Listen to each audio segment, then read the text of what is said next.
My parents erased me from their will to reward my golden brother, then asked for money again. But I set off a chain reaction that made them regret all. I, a 34-year-old female, come from what I always thought was a pretty tight family. Middle-class suburbia, the whole American dream package deal. My parents are in their early 60s. My brother, I'll call him Tyler, is 36, and then there's me, Leona. We're not the Hallmark movie type where everyone hugs and shares their feelings. We're more like the kind where we communicate through passive-aggressive comments about each other's life choices over dry turkey at Thanksgiving. But I always thought we had each other's backs when it mattered. For context, I've always been the responsible one. I got decent grades, went to a state college, and landed a stable job in pharmaceutical research. It's nothing that gets me invited to fancy cocktail parties, but I pay my bills and have my life together. Tyler, on the other hand, has always been the golden child. He went to a fancier college that my parents helped pay for, while I took out loans that I'll probably still be paying when I'm wearing adult diapers. He got an MBA and now works at some tech startup where he makes good money but still somehow manages to be too busy whenever my parents need actual help. Funny how being busy is selective like that. Growing up, our roles were pretty clearly defined. Tyler was the star, the one whose football games and debate tournaments were mandatory family events. Meanwhile, I once won a statewide science competition, and my parents skipped it because Dad had a golf game and Mom had a hair appointment. When I got home with my trophy, Mom just said, "That's nice, honey. Did you remember to defrost the chicken for dinner?"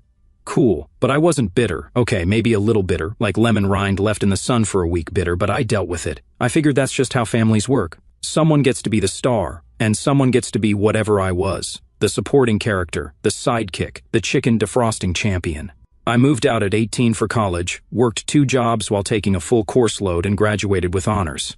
My graduation party was a Denny's breakfast where my dad spent most of the time talking about Tyler's new apartment in Chicago. Tyler wasn't there. He was networking in Cabo. Apparently, tequila shots and sunburn are crucial career development tools. Who knew? After college, I took a job at a pharmaceutical research company, started at the bottom, and worked my way up to senior researcher. It's not glamorous but stable. Good benefits, a 401k, the whole boring adult package. I bought a small condo, adopted a cat named Professor Whiskers. Shut up, I was high when I filled out the adoption papers, and settled into a quiet but satisfying life. Tyler, meanwhile, bounced between sexy-sounding jobs at startups with names like Blastcore and Nexify, companies that seemed to primarily produce branded hoodies and press releases about disrupting industries that didn't need disrupting. He lived in expensive downtown apartments, dated Instagram models, and somehow always seemed to be just about to make it big. By the way, the big making, it never quite happened, but my parents remained convinced it was just around the corner. So, here's where things get weird. About 3 years ago, my dad had a health scare. It was nothing major in the end, but it was enough to put him in the hospital for a few days. Mom was a mess, so I took off work to handle everything. Hospital paperwork, insurance calls, bringing Mom food that wasn't radioactive cafeteria sludge, walking their dog, everything. Tyler sent flowers and called once, because nothing says I care like a $50 bouquet and a 3-minute phone call while you're probably taking a dump. I remember one night during that hospital stay, sitting in Dad's room while he slept. Mom had gone home to shower, and I was catching up on work emails. Dad woke up around midnight looking confused. "Leona," he mumbled. "Where's Tyler?" "He's in Boston, Dad, for work, remember?" He called earlier. Dad nodded slowly. "He's doing so well, isn't he? Such a good son." I just smiled and helped him take a sip of water. Whatever. Dad was on pain meds. I wasn't going to get into it. After Dad recovered, they started talking a lot about getting their affairs in order and making sure everything was set up properly. I didn't think much of it. It seemed smart after a health scare. Then, I started noticing little things. Dad asked me to help set up automatic payments for their bills because technology is confusing. This from the man who spent 30 years as an electrical engineer but suddenly forgot how buttons work. Mom called to ask if I could just help out a little with their property tax because they were a bit short this year. The requests got more frequent. Cable bill, water bill, new roof, plumber. Every time, it was just temporary or just this once, but somehow, it became my regular role. I was basically subsidizing their lifestyle while working full-time and trying to save for my own future. You know, that future where I get to retire before I'm 97 and maybe one day afford both rent and avocado toast in the same month. The first time they asked for financial help, I was genuinely concerned. My parents had always been stable, careful with money. Dad's engineering job had paid well, and Mom's part-time work as a school secretary had added a decent second income. They owned their home outright and had saved for retirement. What had changed? "We're just in a bit of a tight spot," Mom said vaguely when I asked. "Investments, you know, the market." I didn't push it. Maybe they'd made some bad investment choices. Maybe their retirement funds had taken a hit. It happens.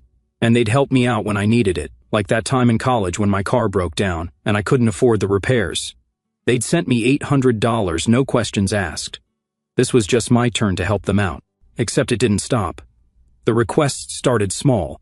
$200 here for a higher than expected electric bill, $350 there for car repairs. But they escalated: property taxes, insurance premiums, a new water heater, new windows, a kitchen renovation that somehow went from "we're just updating the countertops" to "we need all new appliances and custom cabinets." Meanwhile, Tyler would swoop in for holidays, bringing expensive stuff and telling stories about his business trips, and my parents would just eat it up. Tyler's doing so well. Tyler just got a promotion. Tyler's thinking about buying a vacation property. Yeah, easy to do when you're not spending $800 every month on someone else's bills. Amazing how much disposable income you have when you're not, disposing of it into your parents' bank account.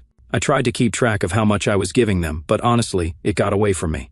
Between the automatic payments I'd set up and the random emergency requests, I was probably sending them between $1,000 and $1,500 every month.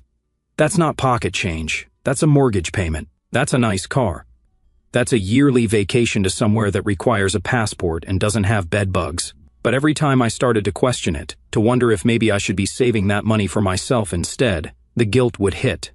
They were my parents. They'd raised me, fed me, clothed me, taken care of me when I was sick. How could I not help them when they needed it?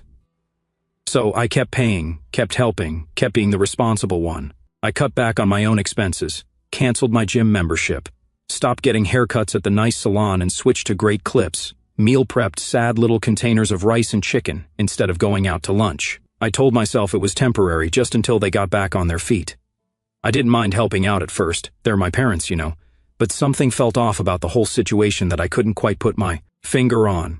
Like when you walk into a room and forget why you went there, except the room is your family dynamic, and what you forgot is your self-respect. Then, about 6 months ago, my mom texted, asking me to join a family financial planning Zoom that weekend. I figured maybe they were finally going to acknowledge all the help I'd been giving and work out a fair system. Maybe even a thanks for keeping our lights on for the past 3 years, "You're the best daughter ever" speech. A girl can dream. I logged on 5 minutes early, dressed in a nice blouse, hair combed, looking like a responsible adult who definitely didn't just eat cereal for dinner standing over the sink. Mom and Dad joined next. Then Tyler popped in last, looking like he just stepped out of a J.Crew catalog. Perfectly pressed button-down, artfully tousled hair, the kind of casual expensive that takes a lot of money and effort to achieve. "Hey everyone," he said, flashing that white strip smile. "Let me just share my screen." Turns out, it was Tyler running the whole show, sharing his screen with PowerPoint slides about estate planning and asset management. My parents just nodded along as he talked about their house, investments, and retirement accounts. Tyler had apparently gotten a side gig as a financial advisor infomercial host, based on his delivery. "As you can see," Tyler was saying, pointing to a pie chart that made about as much sense to me as quantum physics, "we can restructure the portfolio to maximize growth while providing necessary liquidity for current expenses." Mom and Dad were nodding like those bobblehead dogs people put in car windows. They didn't understand a word he was saying. I could tell because I've seen that exact same nodding when I try to explain my research to them. It's their "we're pretending to follow, but actually thinking about what's for dinner" face. The weirdest part? My name wasn't mentioned once during the entire call. Not once. I sat there on mute, watching my own face get smaller in the corner of the screen as they discussed the future as if I didn't exist. I was the digital equivalent of a houseplant in that meeting. Actually, no. Houseplants get watered and acknowledged occasionally. Slide after slide of financial jargon, projections, graphs, recommendations. Not once did anyone say, "And, of course, we need to factor in all the support Leona has been providing." Not once did anyone say, "We should probably stop relying on Leona's income." I was invisible, a ghost, the financial version of a Victorian child expected to provide but not speak. Until the very end when Mom suddenly said, "Oh, and Leona, the property tax bill is coming up again. We're counting on you for that, sweetheart. You've always been so reliable." That was my role, the reliable one, the one who pays bills, the human ATM, Leona, making family finances happen, except without the courtesy of a commercial break. I unmuted just long enough to say, "Sure, Mom," then made an excuse about a work call and logged off before anyone could see the tears of frustration building in my eyes. After the call, I felt hollow. Something wasn't adding up. Why was Tyler suddenly so involved in their finances when he'd never helped out before? Why were they planning everything around him? And why did they still expect me to keep footing their bills? It's like they were planning a party I was paying for but wasn't invited to attend. I started paying closer attention, watching, listening. That's when I noticed more weird things. Mail coming to their house addressed to Tyler about their mortgage. Dad mentioning offhand that Tyler had taken him to meet with their financial advisor. Mom asking me to help her download an app that would let Tyler view their bank accounts just to keep an eye on things. Because apparently, the only thing better than one person having access to empty your accounts is two people having access. One Sunday, I stopped by their house unannounced with some homemade cookies, because I'm still a good daughter, damn it, even when I'm suspicious. They were out, but Tyler's car was in the driveway. I used my key to let myself in, calling out as I entered. No answer. I walked toward the kitchen and heard Tyler's voice coming from Dad's home office. He was on the phone. Just need to finalize the transfer, he was saying. Once the house is in the trust, we can... He stopped when he spotted me in the doorway. Got to go, he said quickly into the phone, then hung up. Hey sis, he said, all casual, like I hadn't just caught him talking about transferring my parents' house. What's up? I said, lifting the container. Just bringing by some cookies. What are you doing here? Just helping Dad organize some paperwork. He gestured vaguely at the desk, which was covered with folders and documents. Boring stuff. What kind of boring stuff? You know, financial stuff, estate planning, nothing interesting. I nodded slowly. Need any help? I'm pretty good with organizing. He shook his head quickly, too quickly. Nah, I got it. Dad and I have a system going, a system that apparently didn't include me. I started feeling like I was in some kind of weird gaslighty thriller movie where everyone else is in on something you don't know about. The Sixth Sense, except instead of seeing dead people, I was the only one who couldn't see I was being played. Then, 2 months ago, I found it. I was helping Mom look for a receipt in her home office when I saw a folder labeled Will Final 2023. I know I shouldn't have looked, but wouldn't you? If you're thinking, no, I wouldn't, then congratulations on your moral superiority, but also, you're lying. I waited until Mom went to answer the phone, then pulled the folder out. My hands were actually shaking. I felt like a kid sneaking a peek at Christmas presents. Except instead of hoping for a PlayStation, I was hoping I hadn't been completely erased from my parents' lives. Inside was their updated will, signed and notarized just 3 months earlier. And guess what? Everything was going to Tyler. The house, the savings, Dad's vintage record collection, Mom's jewelry, all of it. Even the damn dog. There was even a letter explaining their decision. Tyler has demonstrated financial acumen and responsibility. We believe he is best positioned to manage our estate and legacy. Not a word about me. Not one word. No explanation of why I got nothing. Not even a sentimental item or a family photo album. I didn't even get the participation trophy of inheritance. Apparently, my 3-year financial support subscription didn't include legacy access. I felt like I'd been punched in the gut. The room actually spun for a second. I had to sit down, the paper crumpling in my shaking hands. This couldn't be right. There had to be some mistake. Maybe another document, another will, something that explained why I'd been completely erased. But there wasn't. Just page after page detailing how everything would go to Tyler, how he would manage the estate, how he would carry on their legacy, while I, apparently, would get nothing but the satisfaction of knowing I'd helped fund their retirement while being written out of their lives. I put everything back exactly as I found it and didn't say a word, but inside, I was screaming. All those bills I'd been paying, all those times I'd shown up when they needed help, all the vacations I'd skipped because I was sending them money instead. And this was how they saw me? As nothing? I could have set myself on fire to keep them warm, and they'd complain about the smoke damage. I drove home in a daze, trying to figure out what to do. Confront them, demand an explanation, beg for inclusion, write a strongly worded letter, hire a skywriter to spell out what the actual fudge. Over their house? That night, I couldn't sleep.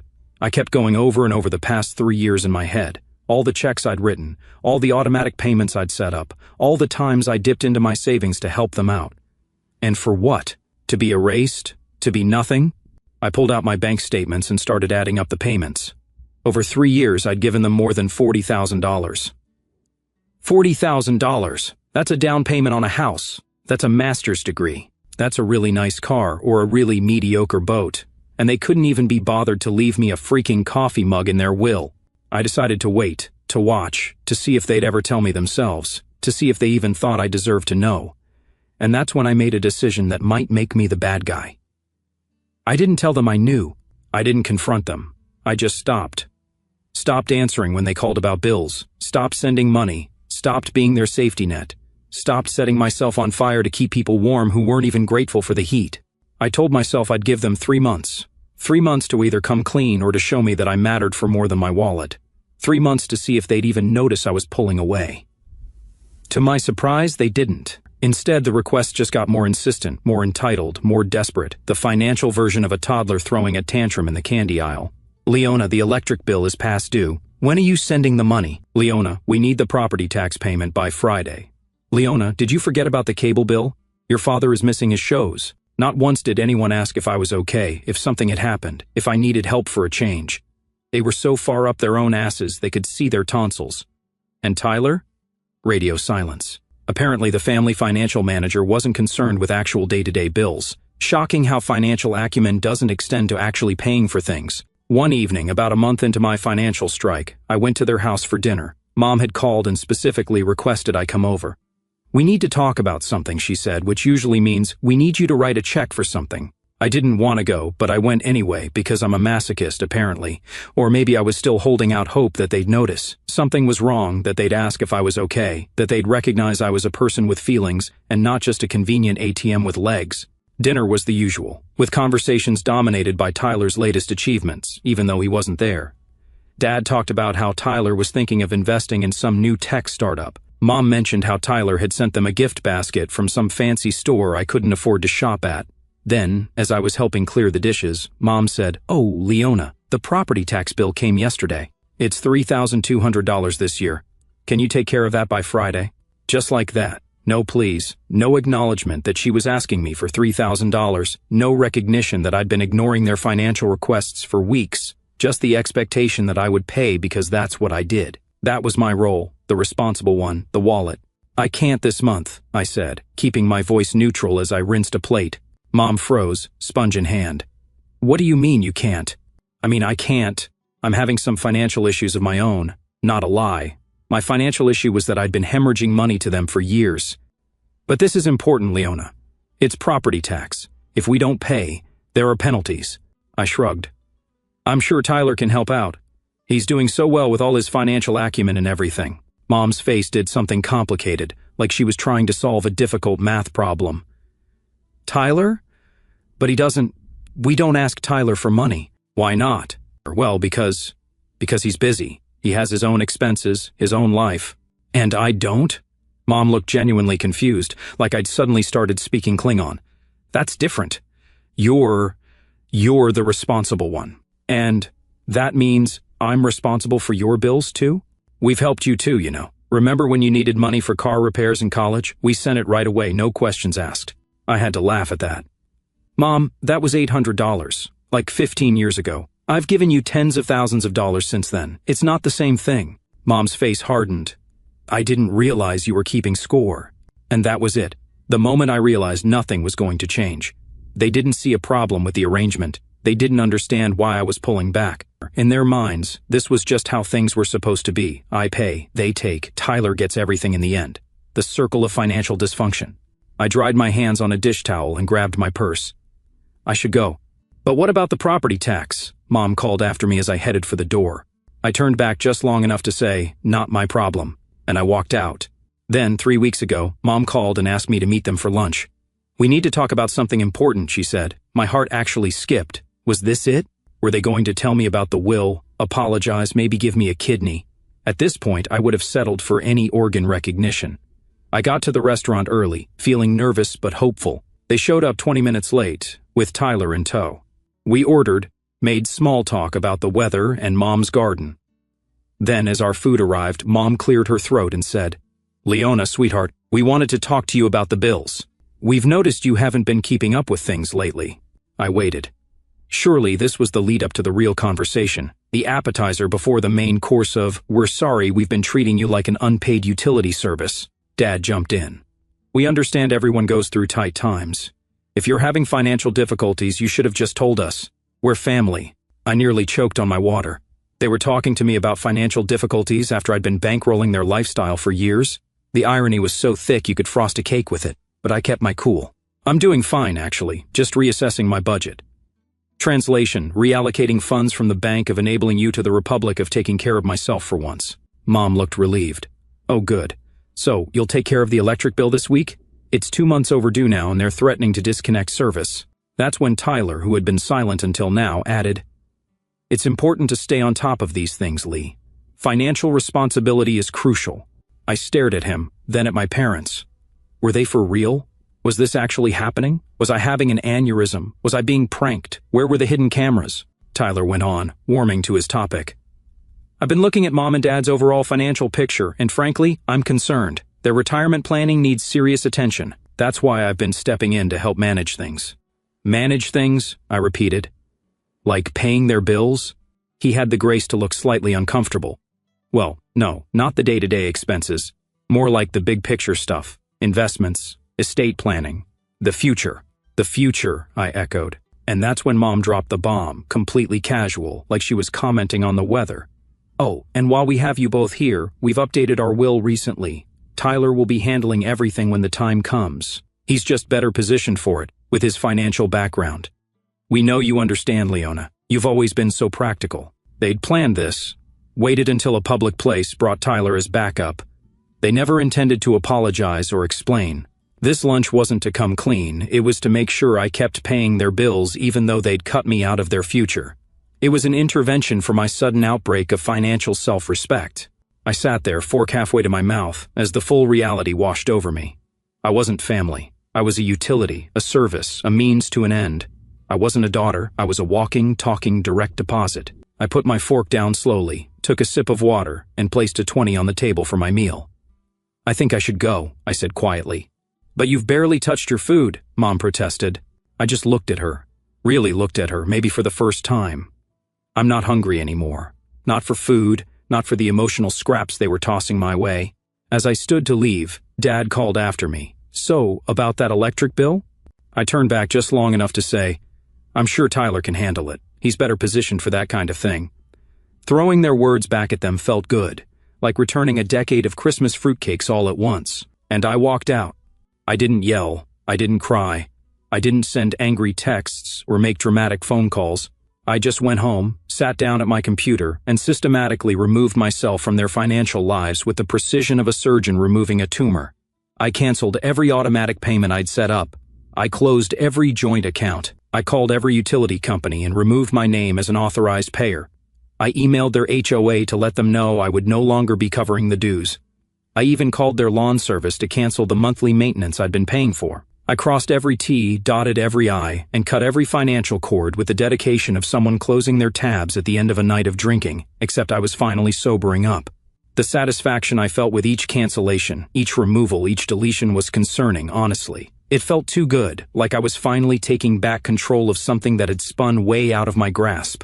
Each click, each call, each confirmation email was another brick in the wall I was building between myself and their financial exploitation. Then I blocked their numbers, not permanently, just for a week.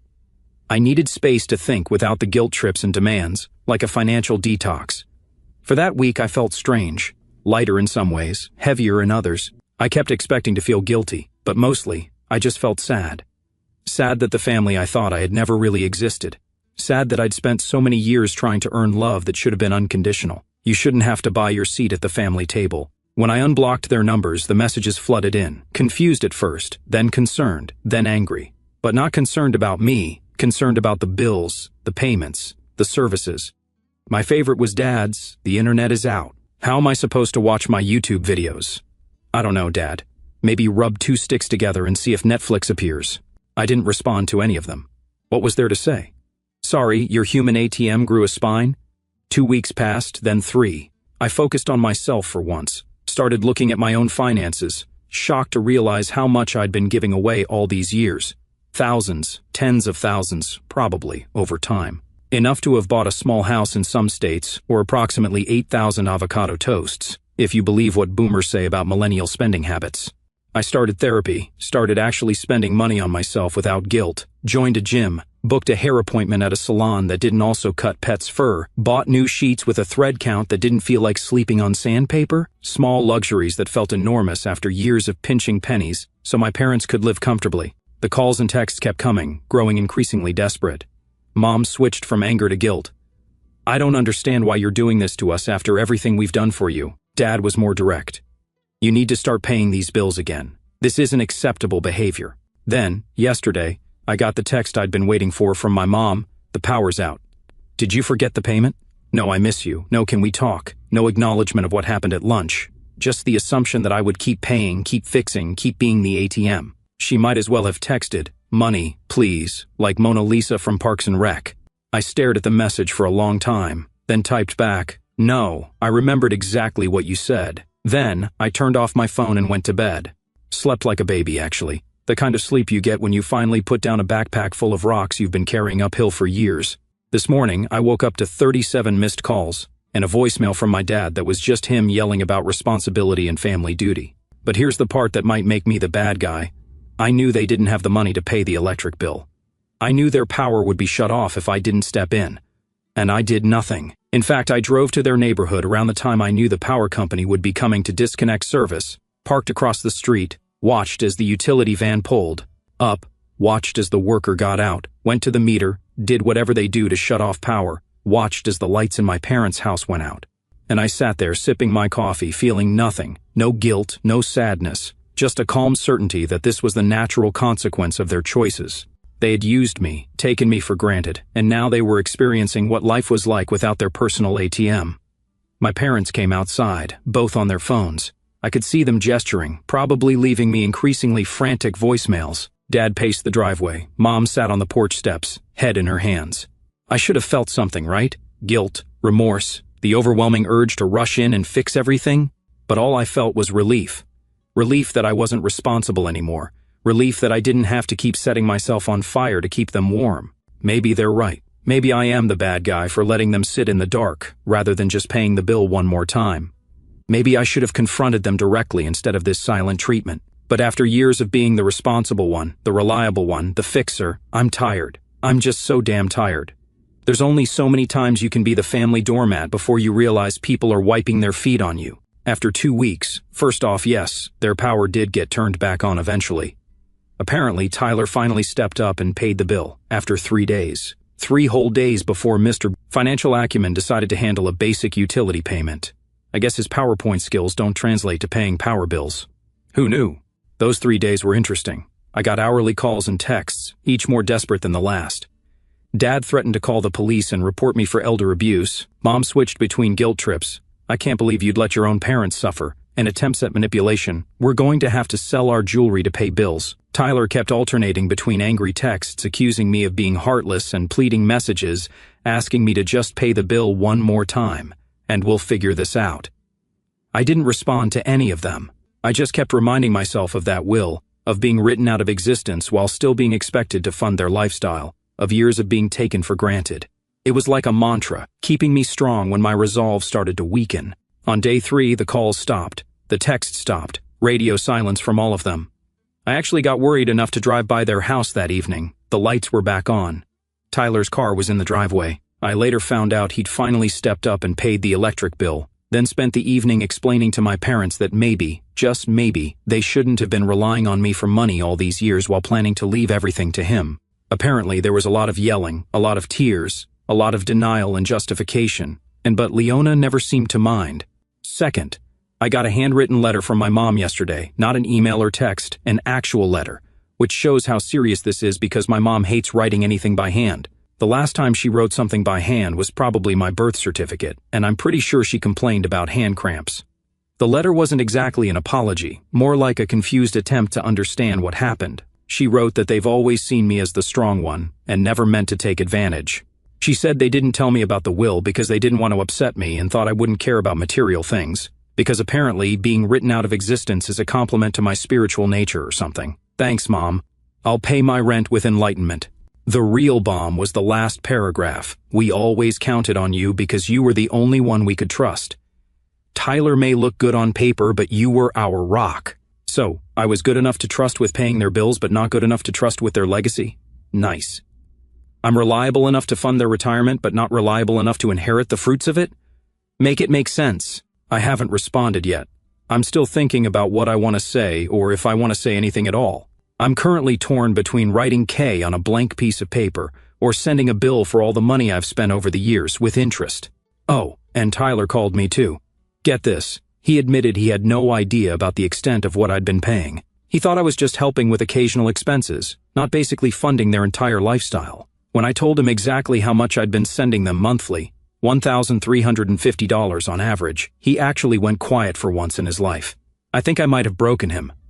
"You've been paying that much every month?" he finally asked. "For 3 years," I said, "while you were busy making PowerPoints about their estate that I wouldn't be getting any part of." He had the decency to sound embarrassed. "I knew you helped them out sometimes, but not like that. They told me it was just small stuff." "Well, now you know," I said. "And now it's your turn." He stayed silent. "So, where do things stand now?" "I'm still holding firm on not sending money. I'm still processing my feelings about all of this, and I'm still trying to figure out what kind of relationship I want with my family moving forward, if any. Right now, I'm leaning toward Christmas card from a different state level of contact. But one thing I know for sure, I don't regret standing up for myself, not for a second. Turns out, my spine works just fine once I decided to use it. Thanks for the validation." Sometimes, you need strangers on the internet to confirm you're not crazy for expecting basic decency and respect from your own family. The bar was so low it was practically a tripping hazard in hell, yet they still found a way to limbo under it. P.S. For those asking about therapy, yes, I've started talking to someone. First session was yesterday. My therapist's eye twitched only 3 times during my story, so I consider that a win. PPS to the person who suggested I use the money I'm saving to take a dream vacation instead. Already booked tickets to Thailand for next month. First big thing I've ever done just for me. Gonna get one of those shirts that says, "My parents wrote me out of their will, and all I got was this lousy t-shirt, emotional trauma, and a trip to Thailand."